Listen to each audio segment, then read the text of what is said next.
Introduction.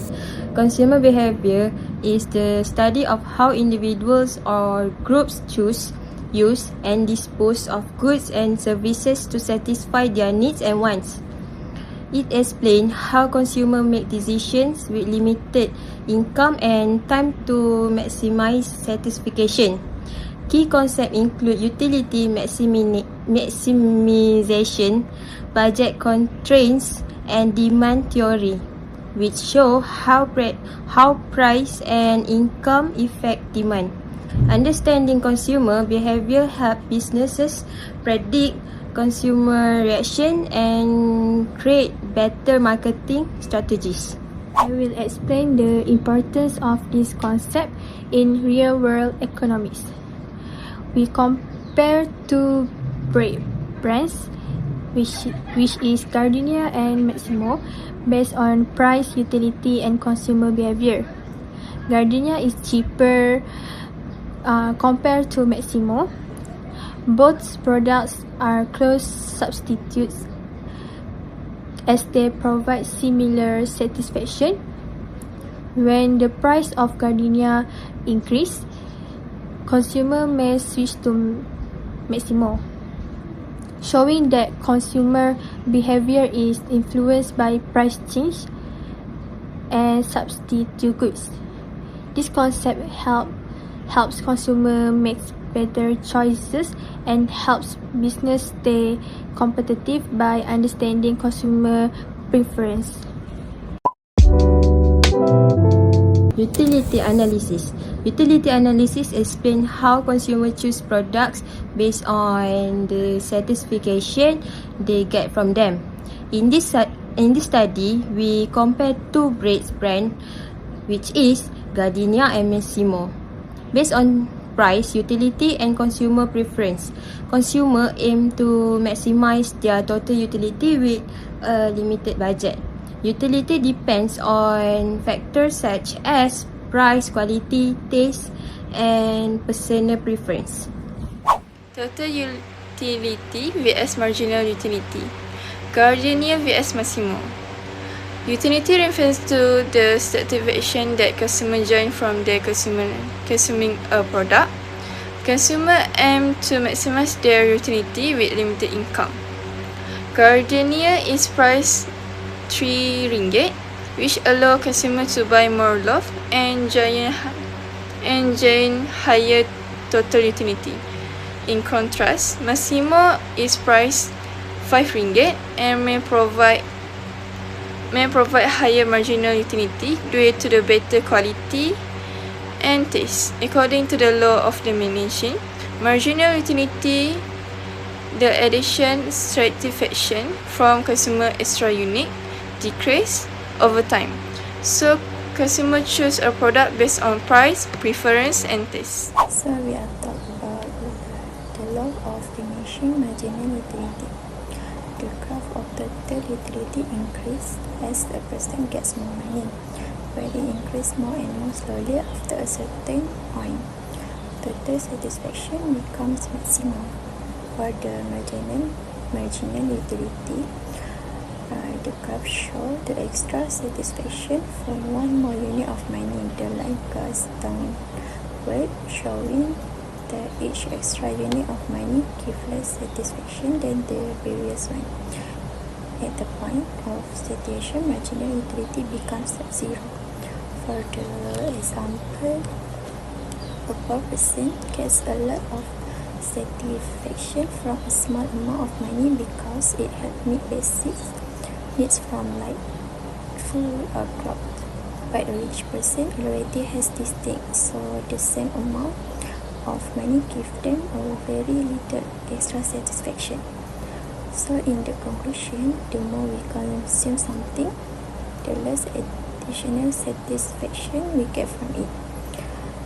This law helps explain consumer behavior, price, and demand in everyday life. Consumer equilibrium occurs when a person spends their budget in a way that gives them highest possible satisfaction. It involves a balance where the consumer feels they are getting the right value for every penny spent on various needs and wants. The role of satisfaction, which is utility, first initial purchase, consumers often buy new products or hot products to see if they meet their desired level of satisfaction. Number 2, overbuying. If a consumer feels they are spending too much or buying too much of a product, their satisfaction drops. They begin to question if the product is actually worth the money. For example, we can use Maggi noodles of a product that helps reach equilibrium because its price fits well within a consumer's budget, allowing them to buy a maximum quantity. However, equilibrium changes if the consumer realizes the product lacks certain benefits, like protein. They will then reduce their purchase, which affects the product overall demand and price. When consumers become aware of excessive or uncertain spending, they make rational choices. Instead of spending on immediate goods, they may choose to save or invest their money into assets.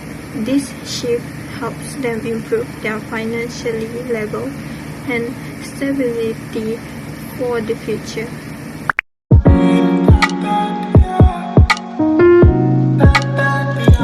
So from the previous part, now we'll be doing the microeconomic analysis. Consumers have limited fixed income and aim to maximize overall satisfaction utility. Utility analysis explains that consumers compare satisfaction gain with the cost of each product. Consumers balance spending so that the last ringgit spent on each product gives equal satisfaction. Example, Gardenia versus Massimo. This helps consumers achieve maximum satisfaction from their budget. Decision making involves evaluating preference, taste, and product quality. Impact of price changes and inflation. Consumer behavior changes to protect general well-being, especially during inflation. Price-conscious consumers will choose cheaper alternatives when prices rise. For example, Gardenia bread 3 ringgit and Massimo bread 5 ringgit. As we can see from the graph shows consumer choices with a fixed income of 20 ringgit. Massimo bread from 4 ringgit turned to 5 ringgit.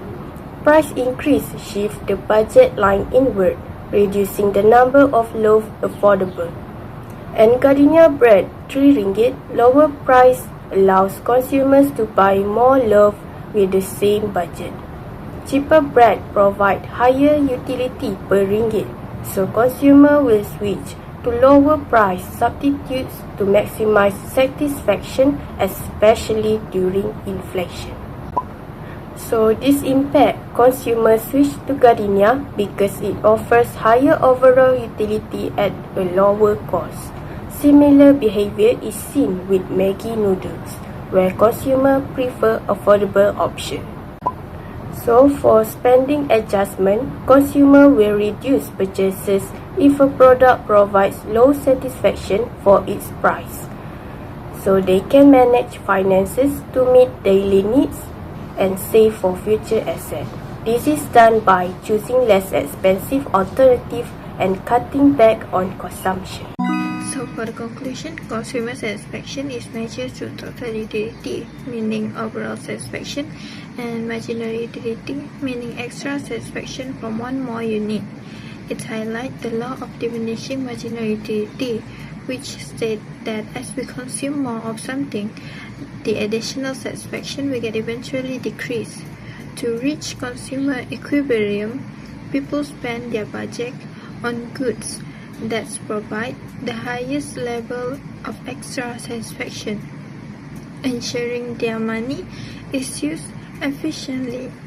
Ultimately, these theories are practical tools that helps businesses, government, and individuals understand how daily financial choices affect the broader economy. Thank you.